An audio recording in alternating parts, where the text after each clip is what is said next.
All right. So we're diving into the art of the deal. Oh, yeah. And I think this is going to be interesting for our listeners. Yeah. You know, we're talking about a book by Donald Trump. Mm-hmm. And he's a fascinating figure, to say the least. But there's a lot we can learn from him about business. Oh, yeah. And this book is really kind of a blueprint. Absolutely. For his approach.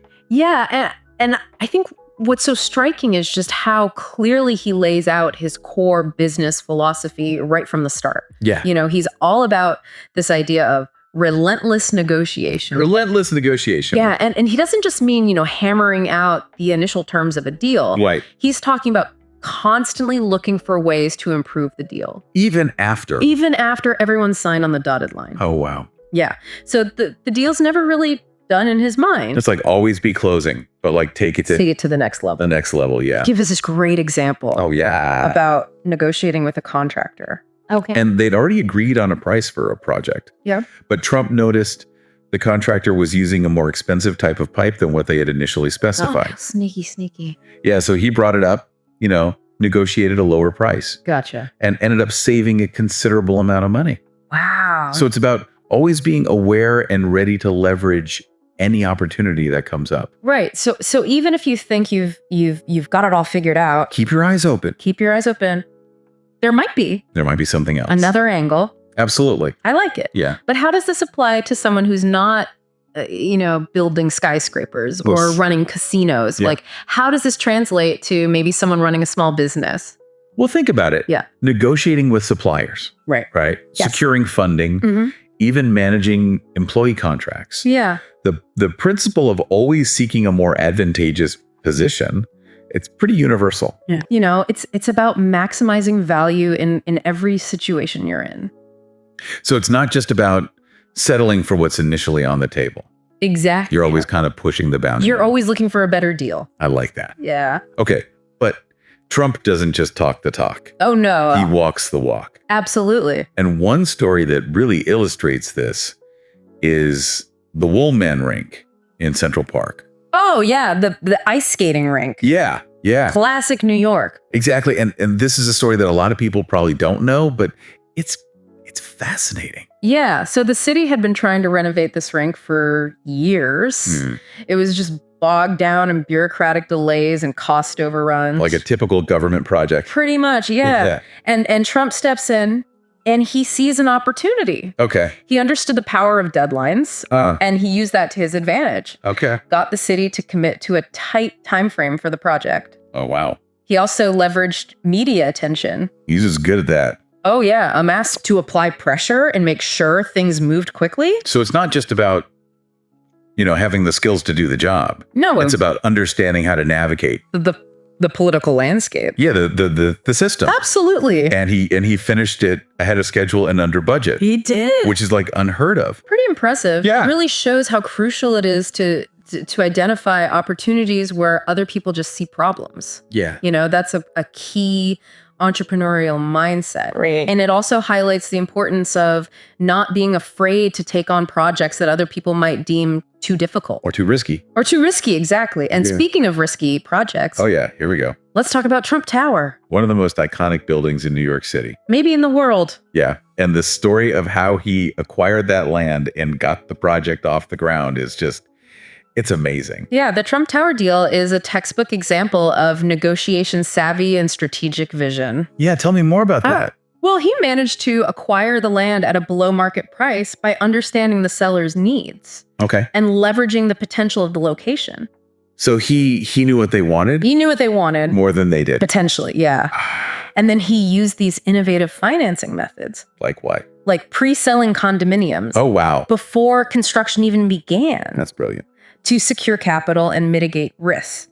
So he was like building hype and securing funding at the same time. Yeah, exactly. And if we connect this to modern business practices, yeah, pre-sales are still a powerful tool. Oh, yeah. For securing capital and mitigating risk, It shows belief in your product. It does. You know what I mean? Yeah. Like you're so confident that this is going to work. Yeah, you're getting people excited and you're getting buy-in early on. Think about how many businesses today use crowdfunding platforms. It's a similar concept. It is. Yeah. It's a smart way to get people invested literally and figuratively. So, we've talked about negotiation. We've talked about, understanding your market. But we can't talk about Trump without talking about branding. Oh, no, he's a master of branding. Yeah, he cultivated a very specific image. Oh, yeah. One that conveyed wealth, success. A certain level of audacity. Audacity. Yeah. And this played a huge part in his success, especially in real estate. Right. But the principles are relevant to any business. Absolutely. Yeah. He was a master at creating a brand around himself. He was. And he used that to his advantage in every deal. Every deal. So what can we learn from that? Well, I think one key takeaway is that branding isn't just about a logo or a slogan. Right. It's about creating a feeling, an experience. Yeah. Trump understood that people were buying into a lifestyle when they invested in his properties. I see. Think about Apple. Yeah. They don't just sell electronics. Right. They sell innovation and a sense of belonging to a community. Right. So it's about understanding your target audience. Absolutely. And crafting a narrative that resonates with them. Exactly. Yeah. And it's about being consistent in your messaging across all platforms. Right. And this is more important than ever in today's digital landscape. Where your online presence can make or break you. It really can. Yeah. And so you have to be very deliberate about how you present yourself and your brand to the world. Absolutely. Every single interaction matters. So we're back and we're still in the art of the deal. Still going strong. Yeah. And, we talked about negotiation, branding, really understanding your target audience. Yeah. But one thing that really stands out to me is Trump's emphasis on adaptability. Oh, yeah. He's always talking about how important it is to be flexible, willing to change course, even when you've got a solid plan. Yeah. I mean, he makes a good point. The business world is constantly changing, right? Oh, absolutely. And if you're clinging to some, outdated plan, you're going to be in trouble. It can really backfire. Yeah. Look at how quickly the retail landscape shifted with the rise of e-commerce. The businesses that survived were the ones that were able to adapt. Adapt or die. Basically. Yeah. He gives this example of a casino project in Atlantic City. Okay. And he initially planned to partner with Holiday Inn. Okay. But when they backed out, he didn't panic. Oh, wow. He quickly pivoted. Yeah. Found a new partner, and the project ended up being a huge success. That's a great example. Yeah. It shows how important it is to not get too emotionally attached to a specific plan. Yeah, you got to be willing to let go. Let go. Yeah, sometimes the best opportunities come from being open to unexpected changes. That's interesting because it's almost like you have to be a little bit lucky. Well, there's an element of luck for sure. Yeah. But it's also about being prepared. Okay. To seize those opportunities when they arise. So it's like luck favors the prepared or whatever. Something like that, yeah. I like it. Yeah, it's about being agile, responsive, which is essential in today's fast-paced environment. And so it's not just about having a plan B. Right. It's about being ready to ditch the plan altogether. If something better comes along. Yeah, something better comes along. Exactly. Okay. It's about recognizing that the market is constantly evolving and you need to evolve with it. You need to be assessing risks, understanding potential pitfalls, and having the foresight to make adjustments as needed. He also talks a lot about using leverage. Yeah. He says you should never be afraid to walk away from a deal if it's not meeting your terms. That's a key negotiation tactic. Yeah. Sometimes the best way to get what you want is to be willing to walk away. It shows you're serious. It does. You're not desperate. Exactly. You're not going to just take any deal just to make a deal. But isn't there a risk of losing out on a good opportunity if you're too quick to walk away? There's always a risk, but it's about calculating that risk. Trump argues that it's better to walk away from a bad deal than to get stuck in a situation that's not beneficial. So you're better off just cutting your losses? Sometimes. Yeah. And moving on. And it goes back to that philosophy of relentless negotiation. Right. You're always striving for the best possible outcome. Even if it means walking away. Even if it means walking away. And coming back to the table later. Exactly. So it's about knowing your worth, not settling for less. Precisely. And understanding the dynamics of power. Yes. In a negotiation. Sometimes the party with the least to lose has the most leverage. Interesting. Yeah. Okay. So it's about using that leverage strategically to get what you want.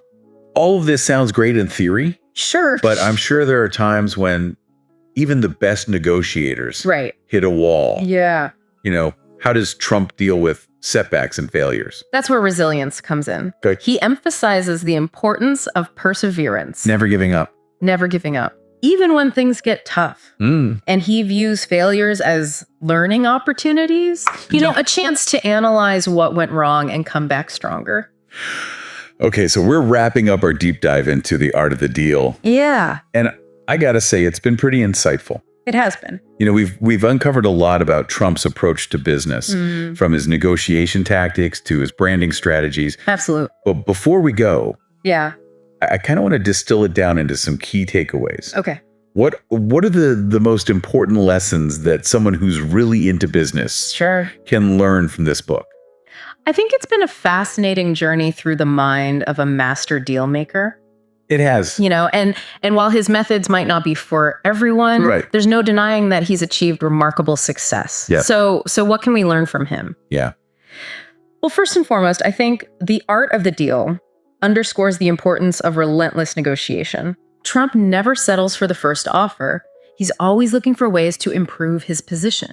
Even after a deal is done. Even after a deal is seemingly done. Yeah. He even talks about how he'll renegotiate aspects of a deal months after it's been signed. Oh, wow. If he sees an opportunity. So it's like never really over? Never really over. Wow. It's about maximizing value, not just accepting what's initially presented. Okay. And this mindset, it applies to all sorts of business situations. Like what? Negotiating with suppliers, securing funding, even managing employee contracts. So it's really kind of a universal principle. It is. Yeah. Another key takeaway, I think, is the power of strategic branding. Trump understood that people buy into a lifestyle, an image, a feeling. Right. He was a master at creating a brand around himself and his properties. Yeah. And he used that to his advantage in every deal. Like he understood his audience. Absolutely. Yeah. Think about it this way. Yeah. When people buy a product from Apple, they're not just buying a phone or a computer. Right. They're buying into an idea, Yeah. a sense of innovation and style. Right. It's an experience. It's an experience. Yeah. And Trump was doing that decades ago with his real estate projects. Interesting. He understood that people were buying into a vision of luxury and success when they bought a Trump Tower condo. So it's about crafting a narrative that resonates with your target audience. Exactly. And then being consistent with that messaging. Across all platforms. Yeah. This is more important than ever in today's digital age. Where your online presence is everything. It really is. Yeah. You have to be deliberate about how you present yourself and your brand to the world. Okay. And finally, I think the art of the deal really highlights the importance of adaptability and resilience. Couldn't agree more. Yeah. Trump faced a lot of setbacks throughout his career, but he always bounced back. He did. He was never afraid to change course, to pivot, to abandon a plan if it wasn't working. He was willing to take risks. Yeah. But he also understood how to mitigate those risks. Okay. He had backup plans. He was always assessing the market, looking for new opportunities. So it's about being prepared for the unexpected. Exactly. Being willing to adjust. And never giving up on your vision. Yeah. And learning from your mistakes. Okay. Trump was never afraid to admit when he made a bad decision. Right. And he used those experiences to inform his future choices. Well, it's been a fascinating deep dive into the art of the deal. It has. And, I think we can all learn something from Trump's approach. I agree. Even if we don't agree with everything he says or does. It's a book that offers valuable insights into the world of business negotiation, personal branding. Yeah. So whether you're an entrepreneur, a seasoned executive, or just someone who's interested in understanding how deals get made, there's something in this book for you. Awesome. Well, thanks for joining us on this deep dive. My pleasure. And we'll see you next time for another insightful exploration.